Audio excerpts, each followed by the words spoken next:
गोला होता बेसन में किसी अदा रसुण पेस्ट पकई मिक्स कर रखीदे। गोटे बड़ थाली रे तेल मारिकी भल लगे तेल चारिपटे लगे साइड रे रखीदे। तापर गोटे कढ़ई बसई हल्का टिके अल्प किसी तेल ढालिबा। तापर गोला होता बेसन को ढालदबा। ताकू धीरे धीरे जंतीबा। जितेबाला हल्का टिके जंती है आसीबो ताकू थाली रे काढ़ीदबा।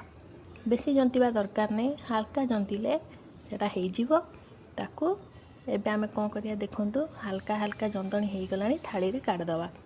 ताकू थाली रे काढ़ी सारला परे ताकू हाथ रे गोटे साइज की ताकू आपण गोल भी करि पारंती। आपण इच्छा आपण जेमती करि परिबे करी ताकू साइड रे ठंडा पे रखीदबा। तापर कढ़ई रे गरम होला परे किछि तेल पकई फुटण पकई दबा। तापर कटा हितबा आलू पकई दबा। आलू भाजी सारला परे देखि जंती नाली हे आसीबो लंका गुंड पकई दबा। लंका गुंड पकई सारला परे अदा रसुण पेस्ट पकई दबा।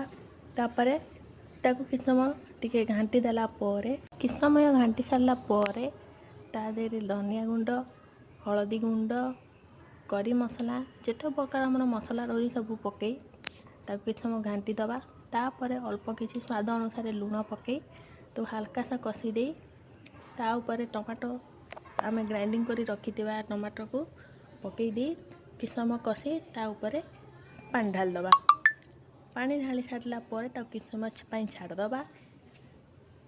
एपटे रहितबा हमर बेसन किछ समय पर ठंडा हो सारला परे ताकू पीस पीस कर एमिति काटी दे साइड रे रखी दबा।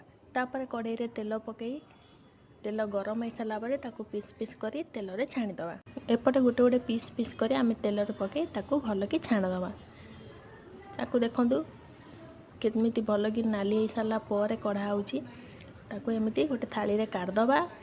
तापर एपटे देखंतु हमर कढ़ई रे जो मसला बसतला से एबे फुटी आइलानी। फुटी आसिला परे आमे से बेसन को पकई दबा।